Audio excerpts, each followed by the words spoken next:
National Human Rights Commission issues notice to Jammu and Kashmir government police over targeting killings of minority। फौज जिहड़ी है, फौज का एक दस्ता वो इलाके की छाणबीन कर रहा सी लभण लई और अचानक हमला होया और उहदे च 5 जिहड़े ने फौजी वो मारे गए कि जिथे तुसीं लोकां दे सारे राइट्स खो लए ने, उन्हां नूं तुसीं कश्मीर नूं एक ओपन जेल बनाया है, तुसीं धक्का करदे हो। और ज़ाहिर है कि कश्मीर दे विच आर्मड स्ट्रगल तो 1989 तो शुरू हुई, 10 साल चली, फिर जिहड़ा जिस किस्म का वरतारा रहा ये जैन्यून एनकाउंटर भी हो सकता है कि सिंपलिस्टिक ये सिचुएशन ब्लैक एंड वाइट नहीं है, इसकी कंपलैक्सिटी नूं समझिए और किसी भी ब्लेम गेम तो बचना ही इस स्टेज के उत्ते साडे लई visor course of action.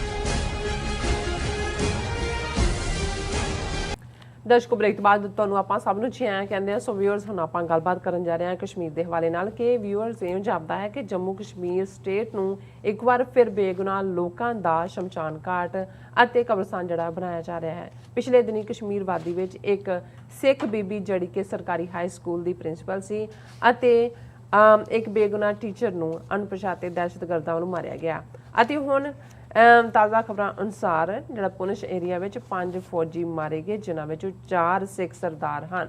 So viewers, ਕੀ ਅਚਾਨਕ ਕਸ਼ਮੀਰ ਵਿੱਚ ਇਹ ਜਿਹੜੀ ਹਿੰਸਕ ਮਾਹੌਲ ਹੈ ਕਿਸੇ ਖਾਸ ਮਕਸਦ ਲਈ ਜਿਹੜਾ ਉਹ ਸਿਰਜਿਆ ਜਾ ਰਿਹਾ ਹੈ। ਸੋ ਇਸ ਬਾਰੇ ਆਪਾਂ ਗੱਲਬਾਤ ਕਰਨ ਜਾ ਰਹੇ ਹਾਂ। ਸੋ ਅਸੀਂ ਚਾਹਾਂਗੇ ਕਿ ਤੁਸੀਂ ਨਾਲ ਇਸੇ ਤਰ੍ਹਾਂ ਹੀ ਬਣੇ ਰਹਿਣਾ। ਦੇਖਣ ਸੁਣੀਆਂ ਲਿਖਣ ਲਈ ਤੁਹਾਡਾ ਸਭ ਦਾ ਬਹੁਤ ਬਹੁਤ ਸ਼ੁਕਰੀਆ ਜੀ। ਡਾਕਟਰ ਸਾਹਿਬ, ਕੀ ਕਹਿਣਾ ਚਾਹੋਗੇ?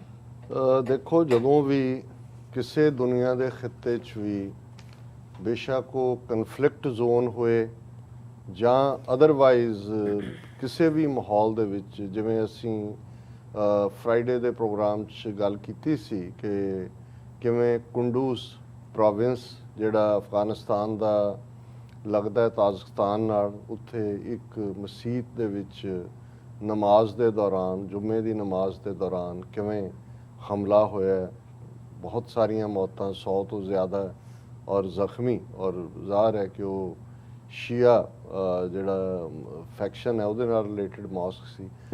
ਹੁਣ ਇਸ 'ਚ ਕੋਈ ਸ਼ੱਕ ਨਹੀਂ ਹੈ ਕਿ ਇੱਕ ਪਾਸੇ ਤਾਲਿਬਾਨ ਜਿਹੜੇ ਨੇ ਉਹ ਕੰਟਰੋਲ ਕਰਦੇ ਨੇ ਅਫਗਾਨਿਸਤਾਨ ਨੂੰ। ਇਹ ਉਹਨਾਂ ਦੇ ਤਾਂ ਹੱਕ 'ਚ ਨਹੀਂ ਜਾਂਦਾ ਕਿ ਕਿਤੇ ਵੀ ਵਾਇਲੈਂਸ ਹੋਏ, ਕਿਉਂਕਿ ਇਹ ਸ਼ੋਅ ਕਰਦਾ ਹੈ ਵੀ ਉਹਨਾਂ ਦੀ ਰਿਟ ਲਾਰਜ ਨਹੀਂ ਹੈ ਉੱਥੇ।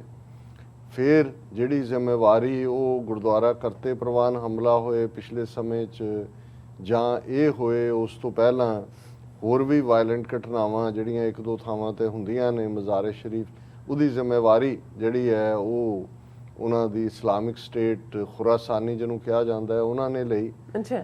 अमरीकन फौजां दा जदों इत्थों निकास हो रहा सी काबल चों, और जिहड़ा सुसाइड बॉम्बर जिहदे कि आलमोस्ट 180 के करीब लोग मारे गए, 12 या 13 US मैरीन भी सी, ਉਹਦੀ ਜ਼ਿੰਮੇਵਾਰੀ ਵੀ ਇਸਲਾਮਿਕ ਸਟੇਟ ਖੁਰਾਸਾਨੀ ਨੇ ਲਈ ਸੀ। ਹੁਣ ਇਹਨਾਂ ਦੇ ਪਿੱਛੇ ਕੌਣ ਹੈ? ਹੁਣ ਜੇ ਕਦੇ ਤਾਲਿਬਾਨ ਲਈ ਜਾਂ ਦੂਸਰਿਆਂ ਲਈ ਜ਼ਿੰਮੇਵਾਰ ਪਾਕਿਸਤਾਨ ਨੂੰ ਜਾਂ ਸਾਊਦੀ ਅਰੇਬੀਆ ਦੀ ਫਾਈਨੈਂਸਿੰਗ ਨੂੰ ਦੱਸਿਆ ਜਾ ਰਿਹਾ ਸੀ, ਹੁਣ ਤਾਂ ਮਿਡਲ ਈਸਟ ਦੇ ਵਿੱਚ ਸਾਊਦੀ ਅਰੇਬੀਆ ਤੋਂ ਲੈ ਕੇ UAE ਤੱਕ ਸਾਰੇ ਹੀ ਅਮਰੀਕਾ ਦੇ ਜਿਹੜੇ ਨੇ ਉਹ ਭਾਈਵਾਲ ਨੇ। ਪਾਕਿਸਤਾਨ ਜਿਹੜਾ ਖੁਦ ਤਹਿਰੀਕੇ ਤਾਲਿਬਾਨ ਜਿਹੜੀ ਪਾਕਿਸਤਾਨ ਜਿਹਨਾਂ ਰੱਖਿਆ ਹੋਇਆ ਉਹਨਾਂ ਦੀ ਵਾਇਲੈਂਸ ਦਾ ਉਹ ਤਾਂ ਗੱਲਬਾਤ ਦੇ ਲਈ ਉਹਨਾਂ ਨੇ ਜਿਹੜਾ ਇਨੀਸ਼ੀਏਟ ਕਰ ਰਹੀ ਹੈ ਪਾਕਿਸਤਾਨ ਦੀ ਹਕੂਮਤ ਕਿ ਵੀ ਉਹਨਾਂ ਨੇ, ਔਰ ਮੈਂ ਅੱਜ ਦੇਖ ਰਿਹਾ ਸੀ ਕਿ 50 ਦੇ ਕਰੀਬ ਉਹਨਾਂ ਦੇ ਗਰੁੱਪ ਨੇ ਤਹਿਰੀਕੇ ਤਾਲਿਬਾਨ। ਪਾਕਿਸਤਾਨ ਕੋਈ ਛੋਟਾ ਨਹੀਂ ਹੈ। ਔਰ ਜਿਵੇਂ ਇਮਰਾਨ ਖਾਨ ਉਹਨਾਂ ਦਾ ਇੱਕ ਇੰਟਰਵਿਊ ਅਸੀਂ ਡਿਸਕਸ ਕਰਾਂਗੇ, ਉਹਦੇ 'ਚ ਉਹਨਾਂ ਨੇ ਕਿਹਾ ਜੀ ਕੁਛ ਗਰੁੱਪ ਉਹਨਾਂ ਨਾਲ ਅਸੀਂ ਗੱਲਬਾਤ ਇਨੀਸ਼ੀਏਟ ਕਰ ਰਹੇ ਜਿਹੜੇ ਕਿ ਹਥਿਆਰ ਰੱਖ ਕੇ ਪਾਸੇ ਮੇਨ ਸਟ੍ਰੀਮ ਦੇ ਵਿੱਚ ਸ਼ਾਮਲ ਹੋਣਾ ਚਾਹੁੰਦੇ ਨੇ। ਸੋ ਜਦੋਂ ਅਸੀਂ ਉਸ ਖਿੱਤੇ ਦੀ ਗੱਲ, ਅਫਗਾਨਿਸਤਾਨ ਤਾਂ ਇੱਕ ਕੰਪਲੈਕਸ ਰਿਡਲ ਪਜ਼ਲ ਸੀ ਸਮੇਂ ਤੋਂ ਹੀ ਰਿਹਾ ਹੈ। ਹੁਣ ਇਸ ਸਭ ਦੇ ਬਾਵਜੂਦ ਕਿ ਪੀਸਫੁਲੀ ਤਾਲਿਬਾਨ ਨੇ ਟੇਕ ਓਵਰ ਕੀਤਾ, ਸਡਨਲੀ ਵਾਇਲੈਂਸ ਦੀਆਂ ਘਟਨਾਵਾਂ ਕਿਹਦੇ ਇੰਟਰਸਟ 'ਚ ਜਾਂਦੀਆਂ ਨੇ, ਕੌਣ ਉਹਨਾਂ ਨੂੰ ਫਾਈਨੈਂਸ ਕਰ ਰਿਹਾ ਹੈ। ਅੱਗੇ ਤਾਂ ਤਾਲਿਬਾਨ ਬਾਰੇ ਸੀ ਨਾ ਜੀ ਕਿ ਪਾਕਿਸਤਾਨ ਟ੍ਰੇਨਡ ਕਰ ਰਿਹਾ ਹੈ, ਲੌਜਿਸਟਿਕ ਪ੍ਰੋਵਾਈਡ ਕਰ ਰਿਹਾ, ਦੂਜਾ ਕਰ ਰਿਹਾ। ਹੁਣ ਪਾਕਿਸਤਾਨ ਦੇ ਇੰਟਰਸਟ ਤਾਂ ਨਹੀਂ ਹੈਗੇ ਅਫਗਾਨਿਸਤਾਨ ਦੇ ਵਿੱਚ ਗੜਬੜ ਹੋਏ। ਬਿਲਕੁਲ ਅਮਰੀਕਾ ਨੇ ਆਪਣੀ ਫੌਜ ਕੱਢ ਲਈ, ਅਮਰੀਕਾ ਦੇ ਇੰਟਰਸਟ ਵੀ ਨਹੀਂ ਹੈ ਹੋਏ। ਫਿਰ ਉੱਥੇ ਕੌਣ ਕਰ ਰਿਹਾ?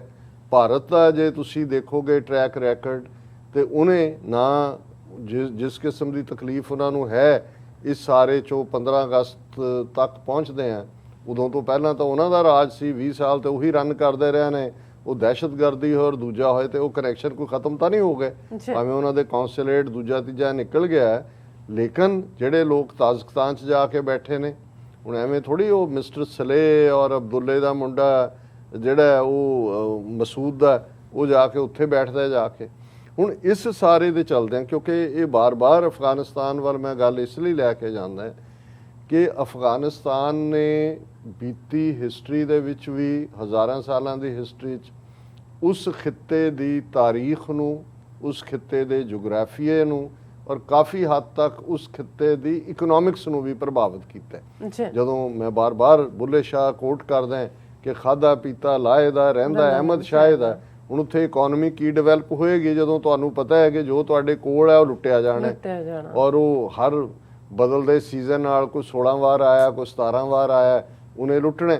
ਹੁਣ ਇਸ ਦੇ ਲਈ ਜੋ ਅਫਗਾਨਿਸਤਾਨ ਦੇ ਵਿੱਚ ਚੱਲ ਰਿਹਾ ਹੈ, ਪਾਕਿਸਤਾਨ ਉਹਨੂੰ ਲੈ ਕੇ ਵਰਿਡ ਵੀ ਹੈ, ਚਿੰਤਤ ਵੀ ਹੈ, ਆਲਰੇਡੀ ਉਹਦਾ ਵਿਕਟ। ਪਰ ਕਸ਼ਮੀਰ ਦੀਆਂ ਡਿਵੈਲਪਮੈਂਟਸ ਇੱਕ ਪਾਸੇ ਤਾਂ, ਔਰ ਇਹ ਠੀਕ ਹੈ ਕਿ ਦੋਨੋਂ ਰੁੱਖ ਦੇ ਉੱਤੇ ਅਸੀਂ ਗੱਲ ਕਰਾਂਗੇ, ਕਿਸੇ ਨੂੰ ਇਹ ਨਾ ਲੱਗੇ ਬਹੁਤ ਵਾਰੇ ਹੁੰਦਾ ਜੀ ਕਿ ਸਾਡੀ ਪਤਾ ਨਹੀਂ ਅਸੀਂ ਜਿਹੜਾ ਉਹ ਪਾਕਿਸਤਾਨ ਫੇਵਰਿੰਗ ਲਾਈਨ ਰੱਖਦੇ ਹਾਂ ਜਾਂ ਅਦਰਵਾਈਜ਼ ਜਿਹੜਾ ਹੈ ਉਹ ਕਿਸੇ ਦੀ ਗਲਤੀ ਨੂੰ, ਇਹ ਨਹੀਂ ਹੈ। ਸਾਡੇ ਲਈ ਇਹਦੇ 'ਚ ਵੀ ਕੋਈ ਸ਼ੱਕ ਨਹੀਂ ਹੈ ਕਿ ਸਾਡੀ ਸਿੱਖ ਕੌਮ ਜਿੱਥੇ ਜਿੱਥੇ ਵੀ ਸਾਡੇ ਭੈਣ ਭਰਾ ਬੈਠੇ ਨੇ ਉਹ ਮਹਿਫੂਜ਼ ਹੋਣ, ਉਹ ਪ੍ਰੋਸਪਰ ਹੋਣ, ਉਹਨਾਂ ਦੇ ਲਈ ਸਾਡਾ ਪਹਿਲਾ ਕੰਸਰਨ ਹੈ।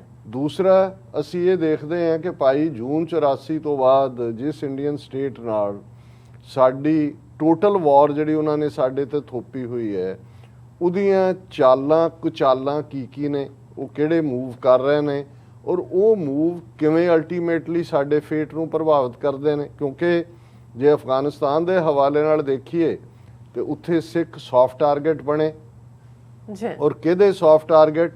ਤਾਲਿਬਾਨ ਤਾਂ ਆਪਣੀ ਇੱਕ ਤਾਲਿਬਾਨ ਜਾਂ ਇਸਲਾਮਿਕ ਸਟੇਟ ਦਾ ਉਹਨਾਂ ਦਾ ਕੋਈ ਆਪਣਾ ਫਿਊਡ ਜਾਰੀ ਰਹੇਗਾ ਜਾਂ ਹੋਏਗਾ ਜਾਂ ਹੈ ਸੀ, ਲੇਕਿਨ ਤਾਲਿਬਾਨ ਨੇ ਤਾਂ ਸਿੱਖਾਂ ਨੂੰ ਟਾਰਗੇਟ ਨਹੀਂ ਕੀਤਾ, ਉਹਨਾਂ ਦੀ ਤਾਂ ਪਾਲਿਸੀ ਦਾ ਹਿੱਸਾ ਨਹੀਂ। ਇਸ ਲਈ ਉਹ ਜਲਾਲਾਬਾਦ 'ਚ ਅਟੈਕ ਹੋਇਆ ਜਾਂ ਕਰਤੇ ਪ੍ਰਵਾਨ 'ਚ 2 ਸਾਲ ਪਹਿਲਾਂ ਹੋਇਆ ਜਾਂ ਉਸ ਤੋਂ ਪਹਿਲਾਂ, ਉਹਨਾਂ ਦਾ ਪਹਿਲਾਂ ਉਹ ਆਪਣੇ ਆਪ ਨੂੰ ਜਿਹੜਾ ਕਿਉਂਕਿ ਉਹਨਾਂ ਨੇ ਜੋ ਕੀਤਾ ਉਹਦੀ ਉਹਨਾਂ ਨੇ ਹਮੇਸ਼ਾ ਜ਼ਿੰਮੇਵਾਰੀ ਲਈ ਹੈ, ਲੇਕਿਨ ਇਸਲਾਮਿਕ ਸਟੇਟ ਨੇ ਹਰ ਵਾਰ ਜ਼ਿੰਮੇਵਾਰੀ ਲਈ। ਹੁਣ ਜੇ ਇਸਲਾਮਿਕ ਸਟੇਟ ਖੁਰਾਸਾਨੀ ਜਾਂ ਜਿਹੜਾ ਵਾਕਿਆ ਗੁਰਦੁਆਰਾ ਕਰਤੇ ਪ੍ਰਵਾਨ ਜਿਹਦੇ 'ਚ 20 ਦੇ ਕਰੀਬ ਸਿੱਖ ਮਾਰੇ ਜਾਂਦੇ ਨੇ, ਬੀਬੀਆਂ ਵੀ ਨੇ, ਉਹਦੀ ਜ਼ਿੰਮੇਵਾਰੀ ਇੱਕ ਕੇਰਲਾ ਬੇਸਡ, ਕੇਰਲਾ ਦਾ ਰਹਿਣ ਵਾਲਾ ਮੁਸਲਮਾਨ ਜਿਹੜਾ ਇਸਲਾਮਿਕ ਸਟੇਟ ਖੁਰਾਸਾਨੀ ਦਾ ਹਿੱਸਾ ਬਣਦਾ ਹੈ, ਉਹ ਜਿਹੜਾ ਮਾਰਿਆ ਜਾਂਦਾ ਅਲਟੀਮੇਟਲੀ ਸਿਕਿਉਰਿਟੀ ਦਸਤੇ ਉਹਨੂੰ ਮਾਰਦੇ ਨੇ, ਉਹ ਲੈਂਦਾ। ਫਿਰ ਸਾਨੂੰ ਇਸ ਗੱਲ ਦੇ ਉੱਤੇ ਕਿਉਂ ਨਾ ਸ਼ੱਕ ਹੋਏ ਕਿ ਭਾਈ ਉੱਥੋਂ ਜਿੱਥੋਂ ਇੱਕ ਉਹ ਮੱਖੀ ਨਹੀਂ ਨਿਕਲਣ ਦਿੰਦੇ, ਇਹ ਕੇਰਲਾ ਦਾ ਮੁਸਲਮਾਨ ਜਿਹੜਾ ਹੈ ਉਹਨੂੰ ਉੱਥੇ ਵਿੱਚ ਵਾੜਨਾ। ਹਾਲਾਂਕਿ ਜਿਹੜੇ ਕਰਦੇ ਨੇ ਇਸ ਕਿਸਮ ਦਾ ਉਹਨਾਂ ਦੀ ਬ੍ਰੇਨ ਵਾਸ਼ ਆਪਣੇ ਕਿਸਮ ਨਾਲ ਹੁੰਦੀ ਹੈ, ਜਿਨ੍ਹਾਂ ਨੂੰ ਕੋਈ ਜਿਹਾਦ ਦੇ ਨਾਂ ਥੱਲੇ ਜਾਂ ਕੋਈ ਉਹਨਾਂ ਨੂੰ ਜੰਨਤ ਦੇ ਨਾਂ ਥੱਲੇ ਉਹ ਵਰਤਦੇ ਹੋ, ਲੇਕਿਨ ਇਹੀ ਏਜੰਸੀਆਂ ਦਾ ਇੱਕ ਪੈਟਰਨ ਹੁੰਦਾ ਹੈ ਕਿ ਉਹ ਉਸ ਖੈਮੇ 'ਚ ਵੜ ਕੇ ਵੀ ਕੰਮ ਕਰਦੇ ਨੇ, ਜਿਹਨੂੰ ਸਾਡੇ ਬਹੁਤੇ ਲੋਕ ਸਮਝ ਨਹੀਂ ਸਕਦੇ। ਨਹੀਂ ਤਾਂ ਉਹ ਕਹਿਣਗੇ ਜੀ ਦੇਖੋ ਜੀ ਉਹ ਤਾਂ ਮੁਸਲਮਾਨ ਹੈ, ਉਹ ਤਾਂ ਫਲਾਣਾ ਉਹਨੇ ਉੱਥੇ ਕੀਤਾ, ਹੋਰ ਫਿਰ ਕੌਣ ਹੋਏਗਾ। ਲੇਕਿਨ ਇਸ ਜਿਹੜੀ ਮਾਈਨਿਊਟ ਗੇਮ ਹੈ ਇਹਨੂੰ ਸਮਝੀਏ। ਔਰ ਹੁਣ ਮੈਂ ਅਫਗਾਨਿਸਤਾਨ ਤੋਂ ਜਿਹੜਾ ਡਿਸਕਸ਼ਨ ਹੈ, ਜਿਵੇਂ ਅਸੀਂ ਪਿਛਲੇ ਸੈਗਮੈਂਟ 'ਚ ਫੇਲਡ 13ਵਾਂ ਰਾਊਂਡ ਜਿਹੜਾ ਗੱਲਬਾਤ ਦਾ ਚੀਨ ਦੇ ਨਾਲ ਫੇਲ ਹੁੰਦਾ, ਚੀਨ ਨੇ ਜ਼ਾਹਰ ਹੈ ਵੀ ਆਪਣੀ ਪੋਜੀਸ਼ਨ ਸਟਿਫ ਕਰ ਲਈ ਹੈ ਔਰ ਭਾਰਤ ਜਿਹੜਾ ਹੈ ਬਿਲਕੁਲ ਅਮਰੀਕਨ ਔਰ ਦੂਸਰੇ ਦਬਾਅ ਥੱਲੇ, ਕਦੇ ਕੁਆਡ ਕਦੇ ਦੂਜਾ ਆਪਣਾ ਇਹਨਾਂ ਦੇ ਤਿਉਰ ਵਿਗੜੇ ਹੋਏ ਸੀ। ਸੋ ਚੀਨ ਕਿਤੇ ਨਾ ਕਿਤੇ ਇਹਨਾਂ ਨੂੰ ਸਬਕ ਸਿਖਾਉਣ ਦੇ ਮੂਡ 'ਚ ਹੈ। ਔਰ ਕਸ਼ਮੀਰ ਦੇ ਵਿੱਚ ਅਚਾਨਕ ਪਿਛਲੇ 2 ਹਫ਼ਤੇ ਦੇ ਵਿੱਚ, ਪਹਿਲਾਂ ਅਸੀਂ ਪਿਛਲੇ ਦਿਨਾਂ 'ਚ ਗੱਲ ਕੀਤੀ ਕਿ ਵੀ ਇਹ ਬੀਬੀ ਸੁਪਿੰਦਰ ਕੌਰ ਹੋਣ, ਹਾਈ ਸਕੂਲ ਬॉयਜ਼ ਦੀ ਪ੍ਰਿੰਸੀਪਲ, ਜਿਹੜੀ ਜਿਸ ਬਾਰੇ ਉਸ ਤੋਂ ਉਹਨਾਂ ਦੀ ਮਾਰੇ ਜਾਣ ਤੋਂ ਬਾਅਦ ਜਿੰਨੀਆਂ ਕਹਾਣੀਆਂ ਆਈਆਂ ਨੇ, ਐਕਚੁਅਲੀ ਉਹਨਾਂ ਦੇ ਮੁਸਲਮਾਨ ਨੇਬਰ ਨੇ ਕਿਹਾ ਵੀ ਉਹ ਤਾਂ ਇੱਕ ਮੁਸਲਮਾਨ ਬੱਚੀ ਜਿਹੜੀ ਯਤੀਮ ਸੀ, ਉਹਦੀ ਗੋਡ ਮਦਰ, ਉਹਨੂੰ ਰੱਖਿਆ ਆਪਣੀ ਅੱਧੀ ਤਨਖਾਹ ਉਹ ਮੁਸਲਮਾਨ ਯਤੀਮ ਬੱਚੇ ਬੱਚੀਆਂ ਦੇ ਉੱਤੇ ਜਿਹੜੇ ਉਹ ਖਰਚ ਕਰਦੇ ਸੀ ਔਰ ਉਹ ਰੋ ਰਿਹਾ ਸੀ ਕਿ ਵੀ ਮੇਰੀ ਤਾਂ ਭੈਣ ਸੀ ਉਹ, ਔਰ ਉਹ ਇੱਕ ਬਹੁਤ ਨੇਕ ਇਨਸਾਨ ਔਰ ਹੋਰ ਵੀ ਬਹੁਤ ਸਾਰੀ ਟੈਸਟੀਮਨੀ। ਔਰ ਹੁਣ ਜਿਹੜੇ ਈਵਨ ਉਸ ਬੈਲਟ ਦੇ ਗੁਰਦੁਆਰਾ ਸਾਹਿਬਾਨ ਨੇ ਉਹਨਾਂ ਦੇ ਨਾਲ ਵੀ ਸਾਡਾ ਰਾਬਤਾ ਉਹਨਾਂ ਦੇ ਪ੍ਰਬੰਧਕਾਂ ਨਾਲ ਕੁਛ ਹੋਰ ਸਾਧਨਾਂ ਰਾਹੀਂ ਹੋਇਆ। ਉਹ ਇਹ ਕਹਿ ਰਹੇ ਨੇ ਜੀ ਕਿ ਸਾਨੂੰ ਨਹੀਂ ਪਤਾ ਕਿ ਕੌਣ ਕਰ ਰਿਹਾ। ਹੁਣ ਇੱਕ ਜ਼ਮਾਨਾ ਸੀ, ਅੱਜ ਤੋਂ ਬਹੁਤ ਅਰਸਾ ਪਹਿਲਾਂ ਉਹਨਾਂ ਨੇ ਕਹਿਣਾ ਜੀ ਫਲਾਣੇ ਨੇ ਕਰ ਦਿੱਤਾ ਹੈ। ਉਹ ਕਹਿੰਦੇ ਜੀ ਕਿ ਇਹ ਏਜੰਸੀਆਂ ਵੀ ਹੋ ਸਕਦੀਆਂ ਨੇ, ਕੋਈ ਹੋਰ ਜਿਹੜੇ ਨੇ ਉਹ ਸੌਫਟ ਟਾਰਗੇਟ ਸਿੱਖਾਂ ਨੂੰ ਲੱਭ ਰਹੇ ਨੇ, ਉਹ ਆਪਣਾ ਵੀ ਨਿਸ਼ਾਨਾ ਇਹਦੇ ਚੋਂ ਕੱਢਦੇ ਹੋ ਸਕਦੇ ਨੇ। ਪਰ ਉਹਨਾਂ ਦਾ ਇੱਕੋ ਹੀ ਕਹਿਣਾ ਕਿ ਸਾਨੂੰ ਇੱਥੋਂ ਕੱਢ ਲਓ, ਸਾਡੇ ਬੱਚਿਆਂ ਦਾ ਫਿਊਚਰ ਤਾਂ ਚਲੋ ਬਾਅਦ ਹੀ ਉਹਨਾਂ ਨੇ ਕਿਹਾ ਵੀ। ਔਰ ਇਹੀ ਕਾਰਨ ਹੈ ਕਿ ਮਾਈਗ੍ਰੇਸ਼ਨ ਦੀ ਗੱਲ ਵੀ ਕੀਤੀ ਜਾ ਰਹੀ ਹੈ ਕਿ ਉੱਥੋਂ ਹੋਏਗਾ। ਹੁਣ ਇਸ ਸਭ ਦੇ ਚੱਲਦੇ ਆ ਜਦੋਂ ਇਹ ਉਸ ਬੀਬੀ ਸੁਪਿੰਦਰ ਕੌਰ ਪ੍ਰਿੰਸੀਪਲ ਦਾ ਹੋਇਆ, ਨਾਲ ਦੀ ਨਾਲ ਜਿਹਨੂੰ ਤੁਸੀਂ ਜੇ ਮੀਡੀਆ ਦਾ ਦੇਖੋ, ਕਸ਼ਮੀਰ ਜੰਮੂ ਦਾ ਪੰਡਿਤ ਕਹਿ ਕੇ ਉਹਨੂੰ ਕਿਹਾ ਗਿਆ ਜੀ, ਦੂਸਰਾ ਜਿਹੜਾ ਮਾਰਿਆ ਗਿਆ ਦੀਪਕ ਕੁਮਾਰ ਜਾਂ ਉਹਦਾ ਨਾਂ ਸੀ, ਕਸ਼ਮੀਰੀ ਪੰਡਿਤ। ਦੇਖੋ ਬੰਦਾ ਕੋਈ ਵੀ ਮਜ਼ਹਬ ਹੋਏ, ਕੋਈ ਵੀ ਬੇਗੁਨਾਹ ਮਾਰਿਆ ਜਾਂਦਾ ਹੈ, ਇਹ ਇਸ ਦੇ ਨਾਲ ਸਾਡੀ ਹਮਦਰਦੀ ਹੋਏਗੀ, ਅਸੀਂ ਜ਼ਾਲਮਾਂ ਦੇ ਖਿਲਾਫ ਹਮੇਸ਼ਾ ਆਵਾਜ਼ ਚੁੱਕਾਂਗੇ। ਪਰ ਜਦੋਂ ਪਤਾ ਹੈ ਔਰ ਹੁਣ ਉਹ ਸਾਹਮਣੇ ਆਇਆ ਕਿ ਵੀ ਉਹ ਦਲਿਤ ਭਾਈਚਾਰੇ ਦਾ OBC ਕਲਾਸ ਦਾ, ਉਹਨੂੰ ਕਿਉਂ ਪੰਡਿਤ ਕਰਕੇ ਪ੍ਰੈਜ਼ੈਂਟ ਕੀਤਾ ਗਿਆ। ਹਾਲਾਂਕਿ ਇਹ ਵੀ ਆਇਆ ਕਿ ਭਾਈ ਉੱਥੇ 40 ਦੇ ਕਰੀਬ ਟੀਚਰ ਸੀ, ਉਹਨਾਂ ਨੇ ਆ ਕੇ ਅੰਦਰ ਨਾ ਹਰ ਇੱਕ ਦੇ ਪੁੱਛ ਕੇ ਇਹਨਾਂ ਦੋਨਾਂ ਨੂੰ ਔਰ ਉਹ ਬੀਬੀ ਜਿਹਨੂੰ ਮਾਰਿਆ ਸੁਪਿੰਦਰ ਕੌਰ, ਉਹ ਮਿੰਨਤਾਂ ਕਰਦੀ ਰਹੀ ਵੀ ਮੇਰੇ ਛੋਟੇ ਬੱਚੇ ਨੇ, ਮੇਰੀ 11 ਸਾਲ ਦੀ ਬੱਚੀ ਹੈ, ਮੇਰਾ 6 ਸਾਲ ਦਾ ਪੁੱਤਰ ਹੈ, ਔਰ ਨਾ ਕਰੋ ਤੁਸੀਂ ਮੇਰੇ ਨਾਲ। ਹੁਣ ਇਸ ਸਾਰੇ ਨੂੰ ਕਿਵੇਂ ਜਿਹੜਾ ਚਾਰ ਚਫੇਰੇ ਇਹ ਸਾਰੀ ਖਬਰ ਨੇ ਇੱਕ ਵੱਡੀ ਦਹਿਸ਼ਤ ਪੈਦਾ ਕੀਤੀ, ਇੱਕ ਖੌਫ ਵੀ ਹੋਇਆ। ਔਰ ਇੱਕ ਖਬਰ ਇਸ ਹਵਾਲੇ ਨਾਲ ਹੈ ਕਿ ਜੀ national human right commission issues notice to Jammu and Kashmir government police over targeting killings of minorities. ਹੁਣ ਉਹਨਾਂ ਨੂੰ ਯਾਦ ਆਇਆ ਕਿ ਜੀ ਮਾਈਨੋਰਿਟੀਜ਼ ਨੂੰ।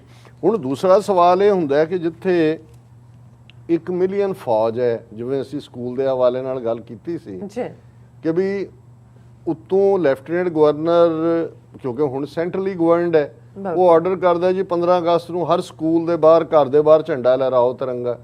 ਤੇ ਜਿੱਥੇ 55 ਤੋਂ 60 ਟੀਚਰ ਨੇ, ਬॉयਜ਼ ਸਕੂਲ ਹੈ, ਉੱਥੇ ਸਿਕਿਉਰਿਟੀ ਕਿੱਥੇ ਹੈ?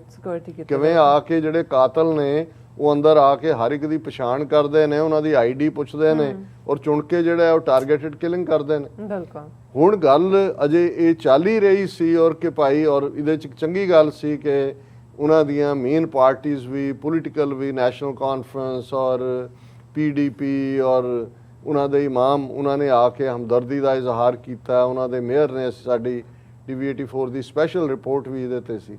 ਲੇਕਿਨ ਹੁਣ ਅੱਜ ਜਿਹੜੀ ਖਬਰ ਪੰਜਾਬ ਦੇ ਵਿੱਚ, ਤੁਸੀਂ ਜਿੱਥੇ ਇੰਨਾ ਕੁਝ ਚੱਲ ਰਿਹਾ, ਲਖੀਮਪੁਰ ਖੀਰੀ ਦੇ ਅਜੇ 4 ਕਿਸਾਨਾਂ ਦੇ ਜਿਹੜੇ ਨੇ ਉਹ ਸਿਵੇ ਠੰਡੇ ਨਹੀਂ ਹੋਏ, ਔਰ ਆਲ ਆਫ ਅ ਸਡਨ ਖਬਰ ਆਂਦੀ ਹੈ ਕਿ ਪੁੰਛ, ਜੰਮੂ ਪੁੰਛ ਰੋਡ ਤੇ, ਪੁੰਛ ਦੇ ਨੇੜੇ ਹੀ ਸੂਰਨਕੋਟ ਥਾਂ ਦੇ ਉੱਤੇ ਜਿਹੜਾ ਇੱਕ ਆਪਰੇਸ਼ਨ ਜਿਹੜਾ ਉਹ ਹੋਇਆ। ਫੌਜ ਜਿਹੜੀ ਹੈ, ਫੌਜ ਦਾ ਇੱਕ ਦਸਤਾ ਉਹ ਇਲਾਕੇ ਦੀ ਛਾਣਬੀਣ ਕਰ ਰਿਹਾ ਸੀ ਲੱਭਣ ਲਈ, ਔਰ ਅਚਾਨਕ ਹਮਲਾ ਹੋਇਆ ਔਰ ਉਹਦੇ 'ਚ 5 ਜਿਹੜੇ ਨੇ ਫੌਜੀ ਉਹ ਮਾਰੇ ਗਏ। ਔਰ ਜਿਨ੍ਹਾਂ 5 ਦੇ ਨਾਂ, ਜਿਨ੍ਹਾਂ ਦੇ ਵਿੱਚ 4 ਸਿੱਖ ਫੌਜੀ ਨੇ, 3 ਦਾ ਸੰਬੰਧ ਪੰਜਾਬ ਨਾਲ ਹੈ, ਅੱਡ-ਅੱਡ ਜ਼ਿਲ੍ਹਿਆਂ ਦੇ ਨਾਲ, ਕਪੂਰਥਲਾ ਔਰ ਰੋਪੜ ਔਰ ਇੱਕ ਹੋਰ ਇਲਾਕੇ ਦੇ, ਔਰ ਇੱਕ ਜਿਹੜੇ ਨੇ ਉਹ UP ਚੋਂ ਨੇ, ਔਰ ਇੱਕ ਜਿਹੜਾ ਹੈ ਉਹ ਕੇਰਲਾ ਦੇ ਨੇ। ਉਹਨਾਂ ਦੇ ਨਾਂ ਵੀ ਜਿਹੜੇ ਨੇ ਮਨਦੀਪ ਸਿੰਘ, ਜਸਵਿੰਦਰ ਸਿੰਘ, ਗਜਨ ਸਿੰਘ ਔਰ ਸਾਰਜ ਸਿੰਘ UP ਦੇ ਨੇ, ਔਰ ਜਿਹੜੇ ਕੇਰਲਾ ਤੋਂ ਮਿਸਟਰ ਵਿਸਾਖ H ਉਹ ਨੇ। ਹੁਣ ਪੰਜਾਬ ਸਰਕਾਰ ਨੇ 50 ਲੱਖ ਦੀ ਗ੍ਰਾਂਟ ਫੈਮਿਲੀ ਨੂੰ, ਇੱਕ ਜੌਬ ਔਰ ਦੂਸਰਾ ਇਹ ਦੇਣ ਦਾ ਕੀਤਾ। ਹੁਣ ਸਵਾਲ ਇਹ ਹੈ, ਔਰ ਇਹਨੂੰ ਅੱਜ ਸਾਰੇ ਪਾਸੇ ਦਿਖਾਇਆ ਜਾ ਰਿਹਾ, ਦੇਖੋ ਇਹ ਜੈਨੂਇਨ ਮੁਕਾਬਲਾ ਵੀ ਹੋ ਸਕਦਾ ਹੈ, ਕਿਉਂਕਿ ਇਹਦੇ 'ਚ ਤਾਂ ਕੋਈ ਸ਼ੱਕ ਨਹੀਂ ਹੈ ਕਿ ਜਿੱਥੇ ਤੁਸੀਂ ਲੋਕਾਂ ਦੇ ਸਾਰੇ ਰਾਈਟਸ ਖੋਹ ਲਏ ਨੇ, ਉਹਨਾਂ ਨੂੰ ਤੁਸੀਂ ਇੱਕ ਕਸ਼ਮੀਰ ਨੂੰ ਇੱਕ ਓਪਨ ਜੇਲ੍ਹ ਬਣਾਇਆ ਹੈ, ਤੁਸੀਂ ਧੱਕਾ ਕਰਦੇ ਹੋ। ਔਰ ਜ਼ਾਹਰ ਹੈ ਕਿ ਕਸ਼ਮੀਰ ਦੇ ਵਿੱਚ ਆਰਮਡ ਸਟਰਗਲ ਤਾਂ 1989 ਤੋਂ ਸ਼ੁਰੂ ਹੋਈ, 10 ਸਾਲ ਚੱਲੀ, ਫਿਰ ਜਿਹੜਾ ਜਿਸ ਕਿਸਮ ਦਾ ਵਰਤਾਰਾ ਰਿਹਾ, ਇਹ ਜੈਨੂਇਨ ਐਨਕਾਊਂਟਰ ਵੀ ਹੋ ਸਕਦਾ ਹੈ। ਪਰ ਜਿਸ ਕਿਸਮ ਦਾ ਮਾਹੌਲ ਸਿਰਜਿਆ ਜਾ ਰਿਹਾ ਹੈ, ਜਾਂ ਕਿਉਂਕਿ ਇੱਕ ਪਾਸੇ ਭਾਰਤ ਦੇ ਵਿੱਚ, ਔਰ ਜੇ ਹੁਣ ਉਹਨਾਂ ਦਾ MP ਵਰੁਣ ਗਾਂਧੀ ਇਹ ਗੱਲ ਕਹਿੰਦਾ ਹੈ ਕਿ ਜੀ ਇਹ ਲਖੀਮਪੁਰ ਖੀਰੀ ਦੀਆਂ ਘਟਨਾਵਾਂ ਨੂੰ ਸਿੱਖ ਹਿੰਦੂ ਰਾਈਟਸ ਕਨਵਰਟ ਕਰਨ ਦੀ ਕੋਸ਼ਿਸ਼ ਕੀਤੀ ਜਾ ਰਹੀ ਹੈ, ਉਹਨੂੰ ਰੰਗਤ ਦਿੱਤੀ ਜਾ ਰਹੀ ਹੈ। ਹੁਣ ਅਸੀਂ ਇਹ ਦੇਖਦੇ ਹਾਂ ਕਿ ਸਿੱਖਾਂ ਨੂੰ ਕਾਰਨਰ ਉਹ ਕਰ ਰਹੇ ਨੇ। ਕਿਸਾਨ ਲਹਿਰ ਸਿੱਖ ਲਹਿਰ ਹੈ, ਇਹਦੇ 'ਚ ਕੋਈ ਸ਼ੱਕ ਨਹੀਂ ਹੈ, ਹੁਣ ਔਰ ਇਹਦੇ 'ਚ ਕਿਉਂਕਿ ਸਿੱਖਾਂ ਨੇ ਪਿਛਲੇ ਪੀਰੀਅਡ 'ਚੋਂ ਕਸ਼ਮੀਰੀ ਬੱਚੀਆਂ ਨੂੰ ਸੇਫਲੀ ਘਰੇ ਪਹੁੰਚਾਉਣਾ ਹੋਏ, CAA ਦਾ ਮੁੱਦਾ ਹੋਏ, NRP ਦਾ ਮੁੱਦਾ ਹੋਏ, ਔਰ ਡਾਇਸਪੋਰਾ ਦੇ ਵਿੱਚ ਜਿਵੇਂ ਆਪਣੀ ਆਜ਼ਾਦੀ ਦੇ ਲਈ ਜਿਹੜਾ ਉਹ ਟੁਗੈਦਰਨੈਸ ਹੈ, ਹੁਣ ਜੇ ਉਹਨੂੰ ਉਹਨਾਂ ਨੇ ਹਾਰਮ ਕਰਨਾ ਹੈ ਤੇ ਕੀ ਕਰਨਗੇ? ਅੱਛਾ, ਜੋ ਉਹਨਾਂ ਨੇ ਬੀਬੀ ਸੁਪਿੰਦਰ ਕੌਰ ਨਾਲ ਕੀਤਾ ਹੈ। ਬਿਲਕੁਲ। ਹੁਣ ਸਿੱਖ ਫੌਜ ਜਿਹਨੂੰ ਅਲਟੀਮੇਟਲੀ ਜੇ ਤੁਸੀਂ ਉਸ ਖਿੱਤੇ ਦੇ ਵਿੱਚ ਧੱਕ ਰਹੇ ਹੋ ਜਿੱਥੇ ਕਿ ਜ਼ਾਹਰ ਹੈ ਕਿ ਮਿਲੀਅਨ ਫੌਜ ਤੁਸੀਂ ਰੱਖ ਕੇ ਤੁਸੀਂ ਫੌਜ ਤੋਂ ਜ਼ੁਲਮ ਕਰਵਾਏ ਨੇ, ਤੇ ਜਦੋਂ ਉਸ ਦੇ ਖਿਲਾਫ ਕੋਈ ਮਿਲੀਟੈਂਟ ਕਾਰਵਾਈ ਹੋਏਗੀ ਤਾਂ ਇਨ ਦਾ ਲਾਈਨ ਆਫ ਹਾਰਮ ਔਰ ਇਨ ਦਾ ਹਾਰਮਸ ਵੇ ਸਿੱਖ ਫੌਜੀ ਆਣਗੇ। ਸੋ ਇਹ ਦੋਨੋਂ ਪਾਸਿਓਂ ਹੀ ਸਾਡੇ ਲਈ, ਜੇ ਅਸੀਂ ਇਹ ਕਹੀਏ ਕਿ ਜੀ ਨਹੀਂ ਨਹੀਂ ਇਹਨਾਂ ਨੇ ਜਾਣ ਕੇ ਮਰਵਾਏ ਨੇ ਜਾਂ ਆਪ ਹੀ ਜਿਵੇਂ ਕੈਲੀਫੋਰਨੀਆ ਤੋਂ ਇੱਕ ਵੀਰ ਦੀ ਕਾਲ ਆਈ, ਉਹਨਾਂ ਦੇ ਆਪਣੇ ਸਾਧਨ ਨੇ, ਉਹਨਾਂ ਨੇ ਕਿਹਾ ਜੀ ਇਹ ਸਾਰਾ ਸੈਟਅਪ ਹੈ, ਇਹਨਾਂ ਨੇ ਆਪ ਹੀ ਮਾਰੇ ਨੇ। ਜਦੋਂ ਤੁਸੀਂ ਬਾਕੀ ਨੈਰੇਟਿਵ ਦੇਖਦੇ ਹੋ, ਮੈਂ ਦੋਨਾਂ ਨੂੰ ਰੂਲ ਆਊਟ ਨਹੀਂ ਕਰਦਾ, ਇਹ ਮਿਲੀਟੈਂਟ ਔਰ ਬਰਾਬਰ ਜਿਹੜੀ ਹੈ ਉਹ ਐਨਕਾਊਂਟਰ ਵੀ ਹੋ, ਪਰ ਦੋਨਾਂ ਹਾਲਤਾਂ ਦੇ ਵਿੱਚ ਹੀ ਗੱਲ ਇਧਰੋਂ ਹੋਏ ਜਾਂ ਉਧਰੋਂ ਹੋਏ, ਇੱਕ ਪਾਸੇ ਅਸੀਂ ਸਿਵਲ ਸੈਕਟਰ ਦੇ ਵਿੱਚ ਵਿਕਟਮ ਬਣ ਰਹੇ ਹਾਂ, ਜੋ ਕਿਸਾਨੀ ਅੰਦੋਲਨ ਦੇ ਵਿੱਚ ਅਸੀਂ ਦੇਖਿਆ, ਨਫ਼ਰਤ ਦੇ ਥੱਲੇ ਸਿੱਖ ਇਸ ਫੀਅਰ 'ਚ ਰਹਿੰਦੇ ਨੇ, ਪਤਾ ਨਹੀਂ ਕਦੋਂ ਹਿੰਦੂਆਂ ਦੀ ਕਰਾਊਡ ਨੇ ਜੋ ਹੁਣ ਕੰਮ ਉੱਥੇ ਲਖੀਮਪੁਰ ਖੀਰੀ 'ਚ ਕੀਤਾ ਉਹਨਾਂ ਨੇ ਇਹ ਕਰ ਸਕਦੇ ਨੇ। ਦੂਜੇ ਪਾਸੇ ਮੁਲਕ ਦੇ ਡਿਫੈਂਸ ਦੇ ਨਾਂ ਥੱਲੇ ਜਿਹੜੇ ਸਾਡੇ ਫੌਜ ਦੇ ਵਿੱਚ ਬੈਠੇ ਭਰਾ ਨੇ, ਜਦੋਂ ਉਹਨਾਂ ਨੂੰ ਤੁਸੀਂ ਬਲਦੀ ਦੇ ਬੂਥੇ 'ਚ ਧੱਕਦੇ ਹੋ ਤੇ ਉਹ ਸਫਰ ਕਰਦੇ ਨੇ। ਸੋ ਸਾਡੇ ਲਈ ਇਹ ਇੱਕ, ਬੇਸ਼ੱਕ ਸਾਡੇ ਬਹੁਤ ਸਾਰੇ ਭਰਾ ਕਈ ਵਾਰੀ ਲਿਖਣਗੇ ਵੀ ਕਿ ਜੀ ਤੁਸੀਂ ਕਹੋ ਕਿ ਵੀ ਸਿੱਖ ਫੌਜ ਨੂੰ ਛੱਡ ਦੇਣ, ਫੌਜ 'ਚ ਨਾ ਜਾਣ, ਜ਼ਾਹਰ ਹੈ ਇੱਕ ਜਿਹੜਾ ਸੁਜੈਸਟਿਵ ਤਰੀਕਾ ਤਾਂ ਠੀਕ ਹੈ, ਲੇਕਿਨ ਇਨ ਪ੍ਰੈਕਟੀਕਲਿਟੀ ਤੁਸੀਂ ਜਦੋਂ ਦੇਖੋਗੇ ਕੁਝ ਚੀਜ਼ਾਂ ਜਿਨ੍ਹਾਂ ਅੰਗਰੇਜ਼ਾਂ ਨੇ ਧੋਖੇ ਨਾਲ 2 ਐਂਗਲੋ ਸਿੱਖ ਵਾਰਸ ਤੋਂ ਬਾਅਦ ਸਿੱਖਾਂ ਨੂੰ ਦਾ ਰਾਜ ਉਹਨਾਂ ਤੋਂ ਖੋਇਆ ਸੀ, 10-15 ਸਾਲ ਬਾਅਦ ਉਹ ਕਿਉਂ ਉਸੇ ਹੀ ਗੋਰਿਆਂ ਦੀ ਫੌਜ ਦੇ ਵਿੱਚ ਜਾ ਕੇ ਯੂਨੀਅਨ ਜੈਕ ਦੇ ਲਈ ਉਹਨਾਂ ਦੇ ਖਿਲਾਫ ਵੀ ਲੜਨ ਵਾਲੇ ਰੈਵੋਲੂਸ਼ਨਰੀ ਊਧਮ ਸਿੰਘ, ਭਗਤ ਸਿੰਘ ਔਰ ਅਖੀਰ ਤੱਕ ਜਿਹੜੇ ਨੇ ਉਹ ਸਿੱਖਾਂ ਚੋਂ ਨਿਕਲੇ। ਲੇਕਿਨ ਇੱਕ ਜਿਹੜਾ ਇਹ ਢਿੱਡ ਦਾ ਮਾਮਲਾ ਹੁੰਦਾ ਹੈ, ਤੁਹਾਡੀ ਰੋਟੀ ਰੋਜ਼ੀ ਜਿਹੜੀ ਹੈ ਉਹ, ਔਰ ਇਹੀ ਈਵਨ ਪਾਕਿਸਤਾਨੀ ਜਿਹੜੇ ਸਾਡੇ ਅੱਜ ਭਰਾ ਨੇ, ਉਦੋਂ ਅਨਡਿਵਾਈਡਡ ਪੰਜਾਬ ਦਾ ਵੱਡੀ ਗਿਣਤੀ 'ਚ ਬ੍ਰਿਟਿਸ਼ ਫੌਜ ਦੇ ਵਿੱਚ ਮੁਸਲਮਾਨ, ਪਠਾਨ, ਸਿੱਖ, ਈਵਨ ਮਰਾਠੇ, ਡੋਗਰੇ, ਗੋਰਖੇ। ਹੁਣ ਅਲਟੀਮੇਟਲੀ ਹੁਣ ਇਹ ਤੁਸੀਂ ਹਾਂ ਅੱਜ ਇਹ ਜ਼ਰੂਰ ਹੈ ਕਿ ਜਿਹੜੇ ਥੋੜ੍ਹੇ ਬਹੁਤ ਹੋਰ ਜਿਨ੍ਹਾਂ ਕੋਲ ਰਿਸੋਰਸ ਨੇ ਉਹ ਫੌਜ 'ਚ ਨਹੀਂ ਜਾਂਦੇ, ਪਰ ਸਾਡੇ ਲਈ ਦੋਨੋਂ ਪਾਸਿਓਂ, ਇੱਕ ਪਾਸੇ ਅਸੀਂ ਇੱਕ ਹੋਸਟੇਜ ਵਾਂਗ ਜੀ ਰਹੇ ਹਾਂ, ਇੱਕ ਪ੍ਰਿਜ਼ਨਰ ਆਫ ਵਾਰ ਵਾਂਗ ਜੀ ਰਹੇ ਹਾਂ, ਮੇਨ ਸਟ੍ਰੀਮ ਇੰਡੀਅਨ ਸੁਸਾਇਟੀ ਦੇ ਵਿੱਚ ਇੱਕ ਫੀਅਰ 'ਚ ਰਹਿ ਰਹੇ ਹਾਂ, ਤੇ ਦੂਸਰੇ ਪਾਸੇ ਇਹ ਕਦੋਂ ਕੀ ਭਾਣਾ ਵਪਰਾ ਦੇਣਾ ਹੈ ਇਹ ਵੀ ਇਹਨਾਂ ਦੇ ਹੱਥ ਹੈ। ਸੋ ਅਸੀਂ ਤਾਂ ਹਮਦਰਦੀ ਦਾ ਇਜ਼ਹਾਰ ਕਰਦੇ ਹਾਂ, ਇਹਦੇ ਵਿੱਚ ਕੋਈ ਸ਼ੱਕ ਨਹੀਂ ਹੈ। ਇੱਕ ਜਿਹੜਾ ਸਿੱਖ ਫੌਜੀ 6 ਮਹੀਨੇ ਪਹਿਲਾਂ ਹੀ ਉਹਦਾ ਵਿਆਹ ਹੋਇਆ ਸੀ, ਔਰ ਉਹਦੇ 'ਚ ਉਹਦੀ ਜਿਹੜੀ ਵਿਆਹ ਦੇ ਵੇਲੇ ਉਹ ਸੱਜ ਵੱਜ ਕੇ ਜਦੋਂ ਬਰਾਤ ਲੀਡ ਕਰਨ ਲੱਗਾ ਤੇ ਉਹਦੇ ਹੱਥ ਕਿਸਾਨੀ ਝੰਡਾ ਫੜਿਆ ਹੋਇਆ। ਸੋ ਮਤਲਬ ਉਹ ਉਧਰ ਵੀ ਹੁਣ ਇਧਰੋਂ ਜੇ ਮਾਰਿਆ ਜਾਂਦਾ ਉਹ ਐਜ਼ ਏ ਫੌਜੀ ਉਹਨਾਂ ਨੂੰ ਕਹੇ ਜੀ ਇਨ ਦਾ ਲਾਈਨ ਆਫ ਡਿਊਟੀ ਹੈ, but at the same time ਉਹਨਾਂ ਹੀ ਫੌਜੀਆਂ ਦੇ ਹੁਣ ਜਿਹੜੇ 4 ਇਹਨਾਂ ਨੇ ਉੱਥੇ ਕੁਚਲ ਕੇ ਮਾਰੇ ਗੱਡੀਆਂ 'ਚ, ਇੱਕ ਉਹ ਹੈ 60 ਸਾਲਾ ਬਜ਼ੁਰਗ ਜਿਨ੍ਹਾਂ ਦਾ ਲੜਕਾ ਚੀਨ ਦੀ ਸਰਹੱਦ ਦੇ ਉੱਤੇ ਜਿਹੜਾ ਹੈ ਉਹ ਡਿਫੈਂਡ ਕਰ ਰਹੇ। ਸੋ ਅਸੀਂ ਹਮਦਰਦੀ ਦਾ ਇਜ਼ਹਾਰ ਕਰਦੇ ਹਾਂ, ਪਰ ਮੈਂ ਇਹ ਜ਼ਰੂਰ ਕਹਿਣਾ ਚਾਹੁੰਦਾ ਕਿ ਸਿੰਪਲਿਸਟਿਕ ਇਹ ਸਿਚੁਏਸ਼ਨ ਬਲੈਕ ਐਂਡ ਵਾਈਟ ਨਹੀਂ ਹੈ, ਇਹਦੀ ਕੰਪਲੈਕਸਿਟੀ ਨੂੰ ਸਮਝੀਏ ਔਰ ਕਿਸੇ ਵੀ ਬਲੇਮ ਗੇਮ ਤੋਂ ਬਚਣਾ ਹੀ ਇਸ ਸਟੇਜ ਦੇ ਉੱਤੇ ਸਾਡੇ ਲਈ ਵਾਈਜ਼ਰ ਕੋਰਸ ਆਫ ਐਕਸ਼ਨ। ਜੀ ਰਾਜ ਸਾਹਿਬ ਤੁਹਾਡਾ ਬਹੁਤ ਬਹੁਤ ਧੰਨਵਾਦ। ਸਵਾਗਤ ਲੈਣੇ ਬ੍ਰੇਕ। ਵਿਊਅਰਸ ਤੁਸੀਂ ਕਿਤੇ ਨਹੀਂ ਜਾਣਾ, ਮਿਲਦੇ ਹਾਂ ਆਫਟਰ ਦਿਸ ਸ਼ਾਰਟ ਬ੍ਰੇਕ।